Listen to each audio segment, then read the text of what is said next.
तुलसी माता की कथा। भागवत पुराण के अनुसार माता तुलसी की संपूर्ण कथा सुनाती हूँ। तुलसी से जुड़े एक कथा बहुत ही प्रचलित है। श्रीमद् देवी भागवत पुराण में इनके अवतरण की दिव्य लीला कथा भी बताई गई है। एक बार शिव ने अपने तेज को समुद्र में फेंक दिया था। उससे एक महान तेजस्वी बालक ने जन्म लिया। यह बालक आगे चलकर जालंधर के नाम से पराक्रमी दैत्य राजा बना। इसकी राजधानी का नाम जालंधर नगरी था। दैत्यराज कालनेमी की कन्या वृंदा का विवाह जालंधर से हुआ था। जालंधर महाराक्षस था। अपनी सत्ता के मद में चूर उसने अपनी माता लक्ष्मी को पाने की कामना से युद्ध किया, परंतु समुद्र से ही उत्पन्न होने के कारण माता लक्ष्मी ने उसे अपने भाई के रूप में स्वीकार किया। उसे अपने भाई के रूप में स्वीकार करके वहाँ से चली गई। वहाँ से पराजित होकर वह देवी पार्वती के पाने की लालसा से कैलाश पर्वत पर चला गया। भगवान देवादिदेव शिव का भी रूप रखकर माता पार्वती के पास गया। मैया पार्वती ने अपने योग बल से उसे तुरंत ही पहचान लिया तथा वहाँ से अंतर्ध्यान हो गई। देवी पार्वती ने क्रुद्ध होकर सारा वृत्तांत भगवान विष्णु जी को सुनाया। जालंधर की पत्नी वृंदा बहुत ही पतिव्रता स्त्री थी। उसी के पतिव्रत धर्म की शक्ति के कारण ही जालंधर न तो मारा जाता था और न ही पराजित होता था। इसीलिए जालंधर का नाश करने के लिए वृंदा के पतिव्रत धर्म को भंग करना बहुत ही जरूरी था।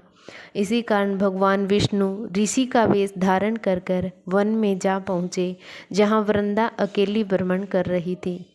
भगवान के साथ दो मायावी राक्षस भी थे, जिन्हें देखकर वृंदा भयभीत हो गई।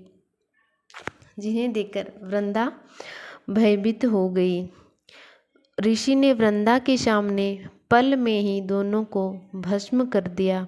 उनकी शक्ति देखकर वृंदा ने कैलाश पर्वत पर महादेव के साथ युद्ध कर रहे अपने पति जालंधर के बारे में पूछा।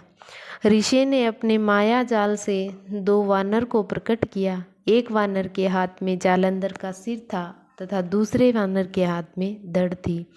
अपने पति की यह दशा देखकर वृंदा मूर्छित होकर गिर पड़ी। होश में आने पर उन्होंने ऋषि रूप भगवान से विनती की कि वह उसके पति को जीवित करें। भगवान ने अपनी माया से पुनः जालंधर का सिर धड़ से जोड़ दिया, परंतु स्वयं भी वह उसी शरीर में प्रवेश कर गए। वृंदा को इसी छल का जरा भी आभास न हुआ। जालंधर बने भगवान के साथ वृंदा पतिव्रता का व्यवहार करने लगी, जिससे उसका सतीत्व भंग हो गया। ऐसा होते ही वृंदावन का पति जालंधर युद्ध में हार गया। इस सारी लीला का जब वृंदा को पता चला तो उसने क्रोध होकर भगवान विष्णु को शीला होने का श्राप दे दिया तथा समय सती हो गई। जहाँ वृंदा भस्म हुई वहाँ एक तुलसी का पौधा उगा। भगवान विष्णु ने वृंदा से कहा, हे वृंदा, तुम अपने सतीत्व के कारण मुझे लक्ष्मी से भी अधिक प्रिय हो गई हो।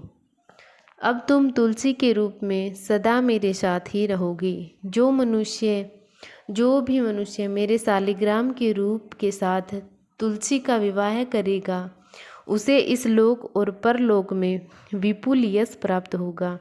तो जिस घर में तुलसी होती है वहाँ यम के दूत भी असमय नहीं जा सकते। गंगा व नर्मदा के जल में स्नान तथा तुलसी का पूजन बराबर माना जाता है। चाहे मनुष्य कितना भी पापी क्यों न हो, मृत्यु के समय जिसके प्राण मंजूरी रहित तुलसी और गंगा जल मुख में रखकर निकल जाते हैं, वह पापों से मुक्त होकर वैकुंठ के धाम को प्राप्त हो जाता है। जो मनुष्य तुलसी व आंवले की छाया में अपने पितरों का श्राद्ध करता है, उसके पितृ मोक्ष को प्राप्त हो जाते हैं। इस प्रकार तुलसी माता की कहानी मैंने आपको सुनाई। इसको सुन के अपना कर्तव्य का पालन करें।